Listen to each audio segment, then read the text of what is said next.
For the past 5 years, Pinellas County Deputy James Walker has been a school resource officer. There's two of us here at Dunedin High. A place we met Deputy Walker earlier this month as students filled the auditorium to hear about the dangers of teen dating violence.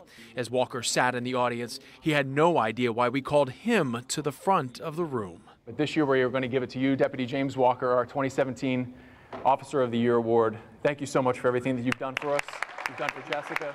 How Deputy Walker got to this moment. Where is everybody? You have to rewind 7 years to May of 2010. 1/5.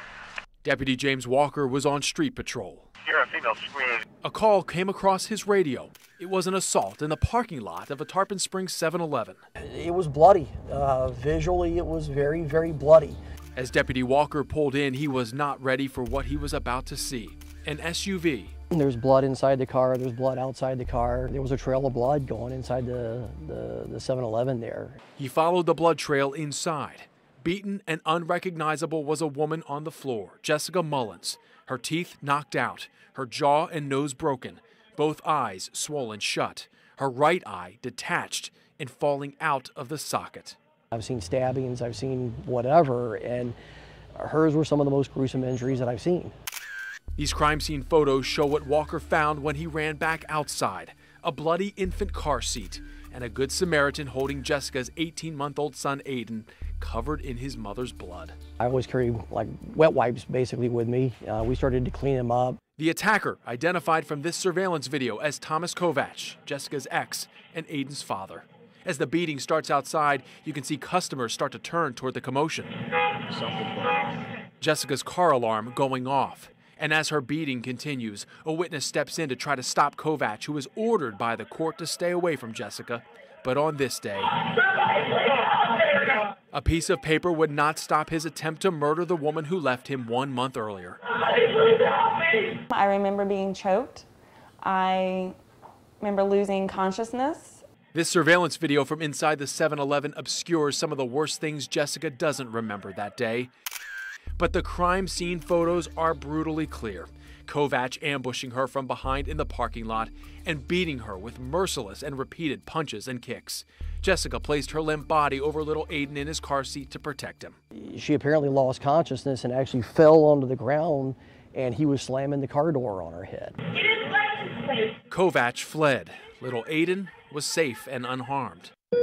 But Jessica Mullins would not be so lucky. She was fighting for her life after being airlifted to the hospital. Deputy Walker immediately put out a call to hunt Kovac down. 1 day later, they found him. Almost 1 year later, he would be sentenced to 15 years in prison for second-degree attempted murder. Jessica would live, but undergo multiple surgeries to correct major damage from the beating.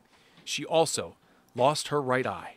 6 years had passed since the incident in this convenience store parking lot. Jessica's life and Deputy Walker's life had moved on, as they so often do, and little Aiden was now growing up. It wasn't until the fall of 2016 that Jessica got a phone call that Kovac, still in prison, wanted visitation rights for his estranged son who almost saw his mother die here that day. Might sound like an odd request, but it is one that is sometimes granted. And that's when Jessica knew if she could somehow locate Deputy Walker after all these years, maybe he could save her yet again. Desperate, Jessica and her mom dug through piles of paperwork.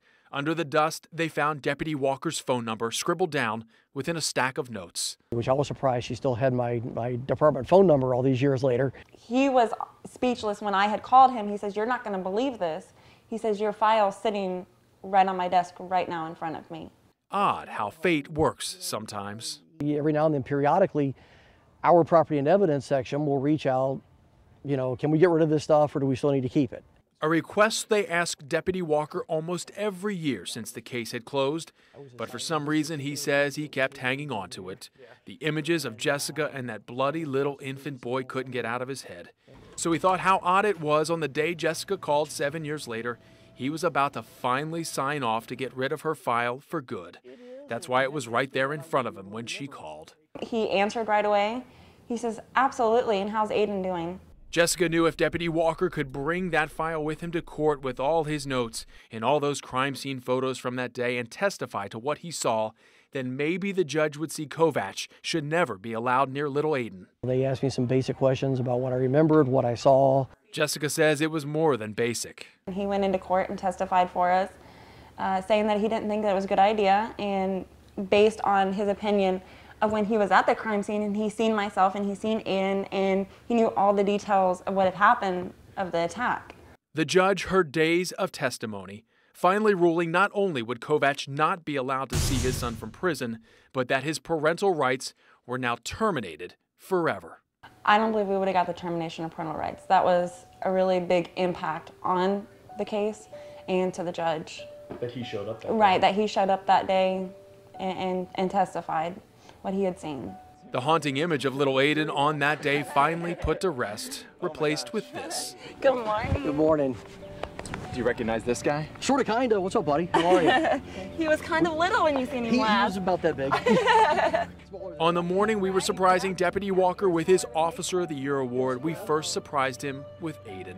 Standing before Deputy Walker, Aiden, now 8 years old, and his mother. 2 lives changed. 2 lives that now live in peace.